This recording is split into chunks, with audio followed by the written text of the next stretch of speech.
All right, so we spent a good chunk of time in the previous video deriving the surface area formula for surfaces of revolution. Now we need to start applying it so we can kind of see what that looks like. Our first goal here is to find the area of the surface obtained by rotating the curve y equals the square root of 1 plus e to the x over this interval, x goes from 0 to 1, about the x-axis. So of the two surface area formulas that we've derived here, we're talking about this one, okay? Now don't get thrown off because we're seeing x's appear, but we're seeing a y appear here. Remember, that y represents the function of x that gives us our curve, okay? That ds right there is our arc length differential. So what we're going to do is think of these things as ingredients, so to speak, that we need to determine, and then we're going to plug them all into our formula. So the first thing, y, is given to us. I have y equals the square root of 1 plus e to the x, which for differentiation purposes, I am going to write using a rational exponent. Okay? Next up, I need dy dx. So just the derivative of this, which would be 1/2 e to the x, 1 plus e to the x, to the negative 1/2 power. I'm just using my chain rule here to get a derivative here, okay? Nothing complicated about that one. Now what I need is my arc length differential, okay? Now in this case, we have functions of x. So I want my arc length differential to be, to give me something that ultimately causes me to integrate with respect to x. If I go back to my previous page, remember, there's two different representations that we could be talking about when we do the arc length differential, but I want the one that has a dx on it, which is good because it also involves a dy dx, which we already found. Okay, so that's the arc length differential. That's what we're going to use. This is equal to the square root of 1 plus my derivative dy dx squared. So I need to square that whole thing. 1/2 e to the x, 1 plus e to the x to the negative 1/2. Squaring that. Okay. Now I'm going to simplify this. So if I were to square everything in here, I would get 1 plus 1/4 e to the 2x times 1 plus e to the x to the negative 1 power. So negative 1/2 times 2 is negative 1. That's where that comes from, okay? I'm not going to do anything more with this yet. I want to leave this in this form for the time being because next up what I want to do is set up my integrand. So the integrand looks like 2 pi y ds. And I'm using this formula right here. I'm just finding what 2 pi y ds looks like. Okay? So that's the same thing. Sorry, I smudged my pen a little bit there. 2 pi times y, remember it looks like this. 1 plus e to the x to the 1/2 power times ds, which we found here. I'm going to write this thing using a rational exponent instead of that radical right there. So that would look like 1 plus e to the 2x, 1 plus e to the x to the negative 1 power, and all of that's being raised to the 1/2 power. I want this to be simplified. So I can multiply these two expressions together using the fact that they're being raised to the same exponent. So what I can do is just take 1 plus e to the x, multiply it into the square brackets, and then make sure all of that is still being raised to the 1/2 power. That's just using an exponent property that we learned about in algebra. Okay, so let's think about what that would look like. If I took 1 plus e to the x and multiplied it to this 1, I'm going to have to distribute it to each of these two terms here. I'm just going to end up with 1 plus e to the x. Now, if I multiply this to this second large term here, notice that the 1 plus e to the x and the 1 plus e to the x to the negative 1 power, those are reciprocals of each other, so they're just going to cancel each other out, which is really, really convenient. I'm realizing here I actually forgot to write my 1/4, so let me just kind of squeeze that in there. Okay, so this is going to cancel this out, and all I'm going to be left with is that plus 1/4 e to the 2x there. Almost forgot my 1/4 again, e to the 2x. To the 1/2 power, okay? Now, I'm seeing something in these square brackets here, which I might be able to simplify if I'm kind of clever about it. So first of all, it's going to be helpful to factor a 1/4 out of everything. If I take a 1/4 and I factor it out of all three of these terms, and then it's in a square root, so at that point I would take the square root of it, which is 1/2, and then that 1/2 gets to escape the square root, multiply to that 2, and cancel it out. This is going to become pi times, now remember I factored a 1/4 out, that's going to become an e to the 2x. I'm kind of rearranging some terms here. If you factor a 1/4 out of an e to the x, what you are left with is plus 4 e to the x. Okay, same thing here. If I factor a 1/4 out of a 1, I'm left with a 4. Right? Now, what do I have? This becomes pi. Well, the thing in parentheses here, conveniently, is a perfect square. It's equal to e to the x plus 2. Squared. I'm writing this in a weird way, but whatever. So it's e to the x plus 2 quantity squared. Verify that yourself. Make sure you're seeing how I'm getting that, okay? Because we come across expressions like this kind of a lot, so you should know how that's working.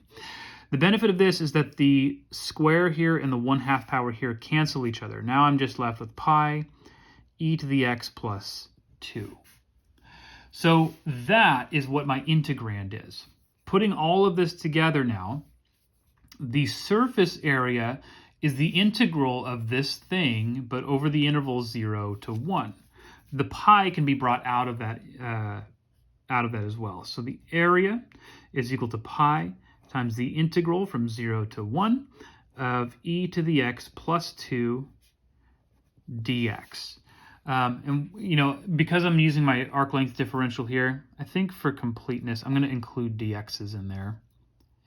So I should have dx's in all of these steps as well. We don't do anything with the dx in these steps, which is kind of why I left them off, but I think it's to avoid confusion, I should be including those. Okay, this is a much easier integral to evaluate than the mess that we started with. So all of those simplifying steps were really useful. This is the same thing as pi times e to the x plus 2x from 0 to 1, which is the same thing as pi. Plugging a 1 in, I get e plus 2. Plugging a 0 in, I get 1 plus 0, and I subtract that, so that's minus 1. So the final answer here is pi times e plus 1. Okay, that would be the area of this surface of revolution that we're talking about here. All right, so that's one example. I'd like to do one more example since we did come up with two surface area formulas depending on which axis we're rotating our curve about. We should do an example where we're using the other of those two. So this time we want to find the area of a surface obtained by rotating this curve x to the 2/3 plus y to the 2/3 equals 1 about the y-axis. So in the formula, which is this one now, we're using this one because we're rotating about the y-axis. In fact, let me do this. This is about the x-axis. This is about the y-axis. And it's specifically a function x equals g of y. Okay? In order to use this formula, I have to represent my curve as a function of y. Right now, it's not expressed that way. It's expressed implicitly. Neither the x nor the y is solved for. But it doesn't take too much work to solve this thing for the x here, which is what we want. 2 steps. See if you can verify this. X is equal to 1 minus y to the 2/3 power, all to the 3/2 power. So basically I just subtracted this term over, raised both sides to the 3/2 power to cancel that 2/3 power out, and I get this. Okay, that's part of what we need. I'm going to rewrite that here. X equals 1 minus y to the 2/3 all to the 3 halves. That's going to show up in my integrand, but there's more to do. So the next thing I'm going to need is dx dy. Not dy dx, but dx dy, because that shows up in my integrand as well. So differentiating this with respect to y is going to require the chain rule. So we're going to take that power down, 3 halves. I know I'm going to have to multiply by the derivative of this inside function, which would look like negative 2/3 y to the negative 1/3 power. And then the derivative of the outside of this function here would have looked like 1 minus y to the 2/3. Subtracting a 1 from that gives me a 1/2. Okay? All right, this I can simplify a little bit because the 3 halves and the 2/3, those are going to cancel each other. So I could also write this as just negative y to the negative 1/3 times 1 minus y to the 2/3 power all to the 1/2 power. Okay? All right, now let's put together the arc length differential. My ds is equal to, remember, x times the square root of 1 plus this thing squared, dy this time. So it's going to be the square root of 1 plus x, which looks like this, 1 minus y to the 2/3 power, all to the 3 halves power, times my arc length differential. Oh, sorry, back this up a second. I'm going to show you. This is the one I'm using right here. So 1 plus, okay, I'm doing the wrong thing. Let me back this up. Plug the wrong thing in there. I'm kind of jumping the gun a little bit. My mistake. So ds is equal to the square root of 1 plus dy dx squared. So I'm squaring this thing right here. Now if I square this, negative y to the negative 1/3 power times 1 minus y to the 2/3 power to the 1/2 power. If I'm squaring that whole thing, this actually comes out kind of nice. It's going to look like 1 plus, if I square this, the negative is going to go away, and I'm going to get y to the negative 2/3 there. Here, the 2 and the 1/2 simply cancel each other out. So I get 1 minus y to the 2/3 power. That's what that's going to look like. Okay, I'm going to leave that as written. Actually, no, I'm not. I'm gonna go another step. I can distribute this y to the negative 2/3 power in. Okay, so I have 1 plus. When it hits this 1 here, I'm going to get y to the negative 2/3 power. When it gets here, when I distribute it here, these exponents I would add together. But negative 2/3 plus 2/3 is 0. So essentially, this term is the reciprocal of this one. Multiplying them together gives me a 1. I get a minus 1 right there. That's really convenient because now this plus 1 and that minus 1 cancel each other. I get the square root of y to the negative 2/3, which simplifies even further to y to the negative 1/3 power. So my ds came out way simpler than what I started with. Okay, now let's put everything together. So my surface area formula, remember, is equal to 2 pi times y times ds, or sorry, times x times ds. And I'm going to be integrating from, I don't think I put what my limits of integration are here. So I needed to write this in. Y is between 0 and 1 for this example. Okay, so my integral is going to be 2 pi times the integral from 0 to 1. Remember, the 2 pi can come out, times x, which looks like this. 1 minus y to the 2/3 power, all raised to the 3 halves power, times ds, which, remember, each one of these steps would have had a dy. So it's going to look like y to the negative 1/3 dy, okay? Now, at first glance, you might look at this and think that's kind of a tough integral to do, but actually it's not so bad because there's a u substitution that really helps here. If I set u equal to the stuff in parentheses, 1 minus y to the 2/3 power, notice that my du is just negative 2/3 y to the negative 1/3 power dy. And I have a y to the negative 1/3 power dy already appearing right there. I just need to deal with this negative 2/3 here. Multiply both sides by negative 3/2 to get that over there. Okay? So now, changing my integral, the negative 3/2 that's going to appear in my du term over here can be brought out. The 2 here will cancel with the 2 here, and I'm left with negative 3 pi. My limits of integration are also going to change.